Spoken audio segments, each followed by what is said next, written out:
ذہن کا میدان جنگ حصہ دوئم ذہنی حالتیں باب نمبر 9 بھٹکتا ہوا حیرت زدہ ذہن پہلا پطرس پہلا باب اس کی 13ویں آیت اس واسطے اپنی عقل کی کمرے باندھ کر ہم نے پچھلے باب میں بتایا کہ ہر وقت مصروف دماغ نارمل نہیں ہے۔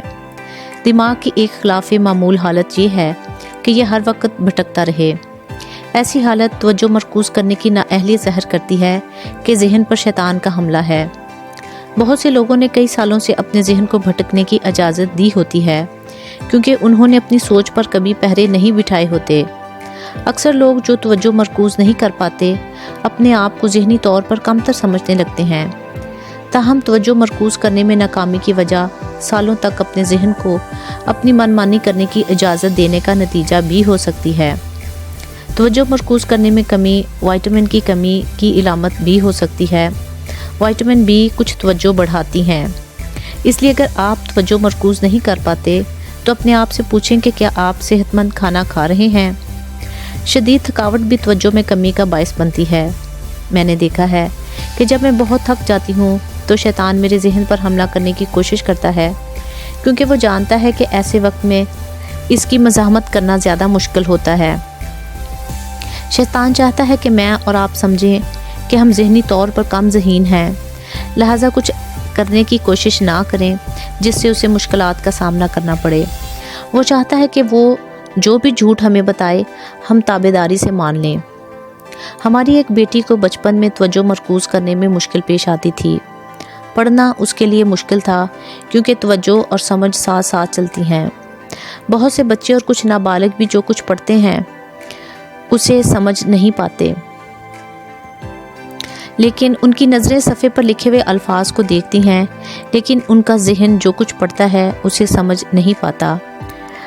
اکثر سمجھ کی کمی توجہ کی کمی کا نتیجہ ہوتی ہے۔ میں خود جانتی ہوں کہ میں بائبل یا کسی کتاب کا پورا باب پڑھ لیتی ہوں اور اچانک مجھے احساس ہوتا ہے کہ میں جانتی ہی نہیں کہ میں نے کیا پڑھا ہے۔ میں دوبارہ پڑھنا شروع کرتی ہوں اور سب کچھ مجھے نیا لگتا ہے کیونکہ پہلے اگرچہ میری آنکھیں صفحے پر لکھے الفاظ کو دیکھ رہی تھیں مگر میرا ذہن کہیں اور بھٹک رہا تھا۔ چونکہ میں جو کچھ کر رہی تھی اس پر میری توجہ نہیں تھی، اس لیے جو پڑھ رہی تھی اسے سمجھ نہیں پا رہی تھی۔ اکثر اوقات سمجھ کی کمی کے پیچھے بھٹکتے ہوئے ذہن کی وجہ سے توجہ کی کمی ہوتی ہے۔ بھٹکتا ہوا ذہن وائز 5واں باب اس کی پہلی آیت سنجیدگی سے قدم رکھ، یعنی جو کچھ کرتا ہے اس میں ذہن لگا۔ میرے خیال میں اصطلاح قدم رکھ کا مطلب ہے اپنا توازن نہ کھونا یا راستے سے بھٹک نہ جانا۔ اس کی تفصیل میں جائیں تو پتہ چلتا ہے کہ کوئی شخص اس وقت تک راستے سے نہیں بھٹکتا جب تک اس کا ذہن اور دھیان اس مخصوص کام پر لگا رہے۔ میرا ذہن بھٹکنے والا ذہن تھا اور مجھے اس کی تربیت کرنا پڑی۔ یہ آسان نہ تھا اور بعض اوقات پرانے طور طریقے واپس لوٹ آتے تھے۔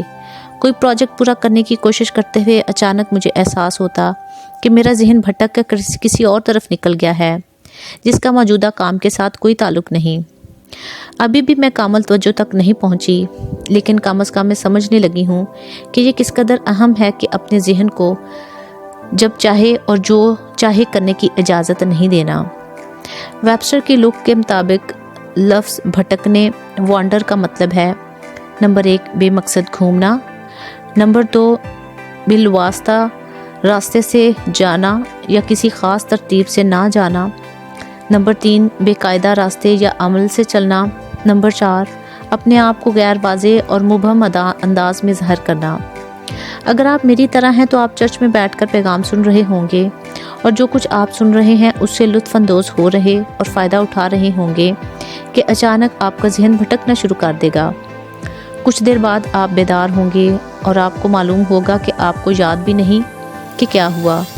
اگرچہ آپ کا جسم چرچ میں تھا لیکن آپ کا ذہن بازار میں مختلف دکانوں پر گھوم رہا تھا یا گھر کے کچن میں شام کا کھانا تیار کر رہا تھا۔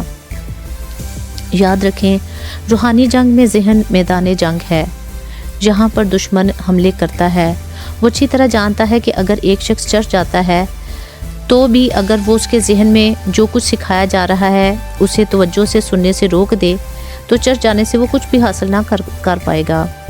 ابلیس جانتا ہے کہ کوئی شخص اپنا پروجیکٹ پورا کرنے کے لیے اپنے آپ کو اس وقت تک منظم نہیں کر سکتا جب تک وہ اپنے ذہن کو منظم نہیں کرتا کہ جو کچھ وہ کر رہا ہے ذہن اور توجہ اس پر مرکوز ہو۔ ذہن کے بھٹکنے کا یہ عمل گفتگو کے دوران بھی ہوتا ہے۔ ایسے وقت آتے ہیں جب میرا خاوند ڈیو مجھ سے بات کر رہا ہوتا ہے، میں کچھ دیر تو سنتی ہوں، پھر اچانک مجھے احساس ہوتا ہے کہ جو کچھ وہ کہہ رہا ہے میں نے اس کا ایک لفظ بھی نہیں سنا۔ کیوں؟ کیونکہ میں نے اپنے ذہن کو اجازت دی کہ کسی اور طرف بھٹک جائے۔ میرا جسم وہیں تھا اور یوں لگ رہا تھا کہ میں سن رہی ہوں، تو بھی اپنے ذہن میں کچھ نہیں سن رہی تھی۔ کئی سال تک جب اس طرح کی بات ہوتی تو میں اداکاری کرتی کہ جیسے میں پورے طور پر سمجھ رہی ہوں کہ ڈیو کیا کہہ رہا ہے، لیکن اب میں روکتی اور کہتی ہوں کہ آپ پھر سے کہہ سکتے ہیں، کیونکہ میرا ذہن یہاں نہیں تھا اور جو کچھ کہا گیا وہ میں نے بالکل بھی نہیں سنا۔ اس طرح مجھے لگتا ہے کہ کم از کم میں اس مسئلے کو حل کرنے کی کوشش کرتی ہوں۔ اس مسئلے کا سامنا کرنا فتح کی طرف جانے کا واحد راستہ ہے۔ میں نے فیصلہ کیا ہے کہ اگر شیطان بے حد کوشش کر کے مجھ پر حملہ کرتا ہے کہ میرا ذہن توجہ مرکوز نہ کرے، تو شاید کچھ ایسا کہا جا رہا ہے جو وہ نہیں چاہتا کہ میں سنوں۔ اس میدان میں دشمن کا مقابلہ کرنے کا ایک طریقہ وہ کیسٹ ٹیپ ہیں جو بہت سے چرچ مہیا کرتے ہیں۔ اگر آپ نے اپنے دماغ کو منظم کرنا نہیں سیکھا کہ وہ چرچ میں جو کچھ کہا جا رہا ہے اس کو سنیں، تو اس ہفتے کے وائس کا کیسٹ ٹیپ لے لیں اور اسے بار بار سنیں جب تک کہ آپ کو پیغام مل نہیں جاتا۔ شیطان اپنی کوششیں ترک کر دے گا جب وہ دیکھے گا کہ آپ ہتھیار ڈالنے والے نہیں ہیں۔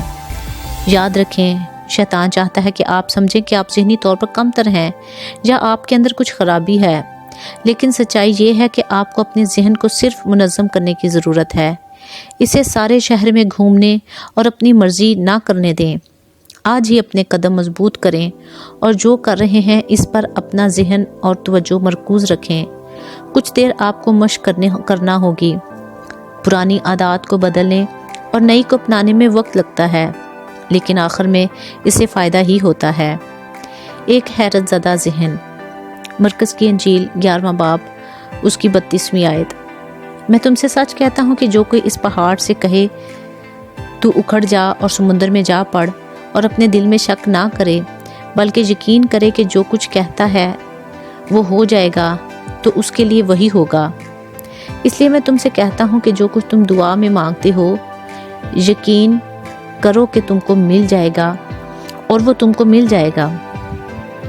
مختلف چیزوں کا سامنا کرتے ہوئے اکثر میں نے اپنے آپ کو کہتے سنا، میں حیران ہوں۔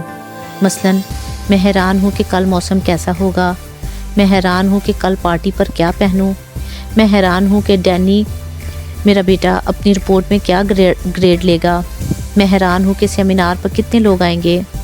لغت میں لفظ حیران ونڈر کے جزوی معنی اسم کی صورت میں بے چینی یا شک کا احساس ہیں، اور فعل کی صورت میں تجسس یا شک سے بھرے ہونا۔ مجھے یہ سیکھنا پڑا کہ زیادہ بہتر ہے کہ میں کوئی مثبت کام کروں بجائے اس کے کہ ہر چیز کا تصور کر کے سوچتی اور حیران ہوتی رہوں، بجائے اس کے کہ حیران رہوں اور سوچتی رہوں کہ ڈینی امتحان میں کیسا نتیجہ حاصل کرے گا۔ میں ایمان رکھ سکتی ہوں کہ وہ اچھے نمبر لے گا، بجائے اس کے کہ حیران ہوں کہ پارٹی پر کیا پہنوں گی۔ میں نے جو پہننا ہے اس کا فیصلہ کر سکتی ہوں، بجائے اس کے کہ حیران ہوں کہ موسم کیسا ہوگا یا کتنے لوگ میری میٹنگ میں آئیں گے۔ میں خدا کے ہاتھ میں سب کچھ دے سکتی ہوں، اس پر بھروسہ رکھتے ہوئے کہ سب چیزیں میری بھلائی کے لیے ہوں گی، چاہے کچھ بھی ہو جائے۔ حیرت انسان کو فیصلے تک پہنچنے نہیں دیتی اور غیر فیصلہ کن صورتحال تذبذب پیدا کرتی ہے۔ حیرت، غیر فیصلہ کن صورتحال اور تذبذب کسی بھی شخص کو خدا کی طرف سے ایمان کے ساتھ دعا یا ضرورت کا جواب حاصل کرنے سے روک دیتی ہے۔ نوٹ کریں کہ مرکز 11واں باب اس کی 23ویں آیت میں یسوع نے یہ نہیں کہا کہ جو کچھ تم دعا میں مانگو اور حیران ہو کہ کیا تمہیں یہ مل جائے گا۔ اس کی بجائے اس نے کہا جو کچھ تم مانگو یقین کرو کہ تم کو مل گیا تو وہ تم کو مل جائے گا۔ بطور مسیحی اور بطور ایماندار ہمیں ایمان رکھنا ہے، شک نہیں کرنا۔ آمین۔